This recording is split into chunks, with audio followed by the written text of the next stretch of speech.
performance from Chelsea today. And let's hear from both the goal scorers. There with Des. David, what a tremendous performance in light of recent results as well to take Manchester City down today.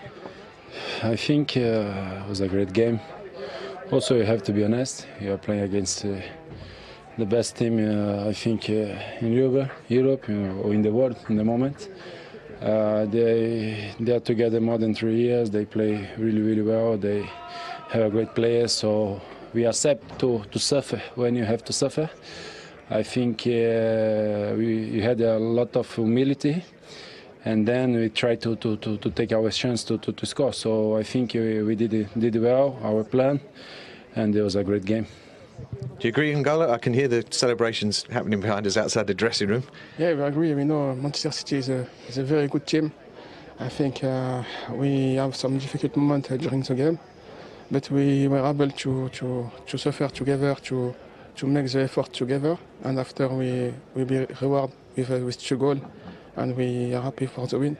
You opened City up with that great pass just towards the end of the first half, which led to N'Golo's goal. I think all the team did great. I think we trained a lot this season to try to improve. We had some bad results, and like I said, I think the humility was the key today, and it was good. I tried to give some pass. Sometimes you can do well, sometimes not, but I think all the team did great. N'Golo, the manager, wants you to score more goals. Well, you delivered today, didn't you? No, the most important is to give my best in the pitch, to play with the teammates. I'm happy when I can be in the score sheet, and I'm happy tonight to have scored my 2nd goal of the season. Did that system work? No recognised number 9 up front. Did that work better for you today? That was our plan. I think we did a different plan to try to win the match. We did that, so it worked well. And of course, a big statement now at the top 4 to take down City. It tightens everybody up. They'll be delighted with that. Yes, we keep fighting, like I said, with humility, feet on the ground, and try to improve every day. Well, N'Golo, if you could hand this to David with humility, he's a man of the match. Thank you, man. Thank you, man. Yeah. Well done, David. You love watching Conte, though, don't you? You love him.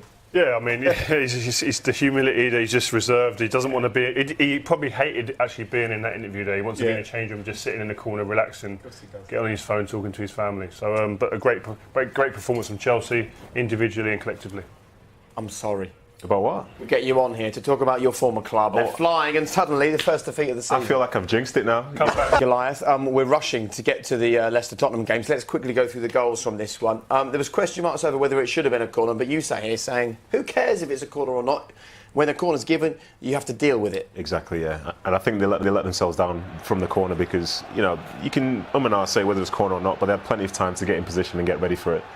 And for someone to have a free header in your 6-yard box... Unacceptable, because the goalkeeper does let it go, clearly, doesn't he? Yeah, he does. And in fairness to Chelsea, I think they've played the system well here because City went in the zone. And they like to get the smaller players to affect the bigger ones for the opposition. But David Luiz and I think Rudiger and other people in and around it showed desire to get on the ball, and that's the desire that won them the game ultimately. Exactly. I think this is a definite area where you can affect the game against Manchester City. They're a small team. In midfield and forward areas, they've got no one of any frame, any stature. If you get free kicks and set pieces, you've got to be clinical. And the moment we saw the teams today, you kept saying if they run in behind, they'll get some joy. And as soon as they did get some joy. Exactly. And what we said was, this Man City team are pressurised. There's got to be space somewhere. It's in behind. It's a lovely ball by Luiz. Straight away, they're on the back foot. They're turning. Willian, great desire, and he didn't do that enough in the first half. As soon as he done it, they're back and they're defending. And all of a sudden, they're at 6s and 7s here. And once Hazard gets the ball, this is where you want him. Faced up in the box, he picks a lovely pass, Kante's in, and that's, it's against the run of the play, but it comes from desire and the effort of Willian to run into the box to try and score a goal. I think we saw, especially second half, Hazard was brilliant running in behind. But what you've got to sometimes do against this City team is beat the press. To beat the press, you play over the top sometimes. You've got to be ugly. It's not. We all love the purists in the game. We want to play lovely football, but sometimes to beat a team like City, you've got to play over the press, in behind, and once you're up there and you get beyond their press, then you can start playing in their final third. But before that, they invite pressure playing too deep. And it don't have to. It's not like it's a long ball. It's a cultured ball in behind, a cultured ball and a good run. And that's what you needed. And Willian did it there, Pedro did it, and in second half, Hazard, I think he must have been told by the gaffer that he needs more from him because he was doing that. And it was causing them all sorts of problems. And Chelsea were the better side second half. It's going to be fascinating to see how City react now, isn't it? Yeah, I imagine they won't really change too much, but you know, it's another reminder, as Pep says, you can never take your foot off the gas. And if you come to a team here who haven't done very well in the past few weeks, but lo and behold, they get the result. It was a weird second half. The first half, they were good. They were pressing. They were in control of the game. I think Chelsea stepped up in the second half. They had something to hold on to, but as I said before, they didn't take a step backwards. They really took it to City, put them under more pressure, and they built the confidence. And lo and behold, you know, they dominated the game. And that's what's great about the Premier League. It asks you questions all the time. You can never sit and rest.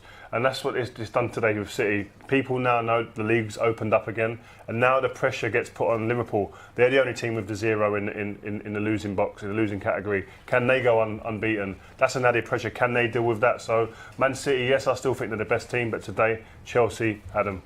Yeah, and we watched them against Tottenham, and Luiz come under a lot of criticism. Today, he looked like a senior centre-half that got his bodies round him. And we was talking about the line between the midfield and the defence was excellent, particularly in the second half. And Luiz led that, so all credit to him. So, you know, fair play to him. And let's not forget, it's City's first loss of the season. So That's still only the one. Well done reminding us of that. Right, gentlemen, thank you all very much for your company. Sorry that it's so short and sweet, but there's more live football to come. We've delivered the shock result of the day. There you go, City beaten at the Bridge. What will happen next? Leicester against Tottenham in the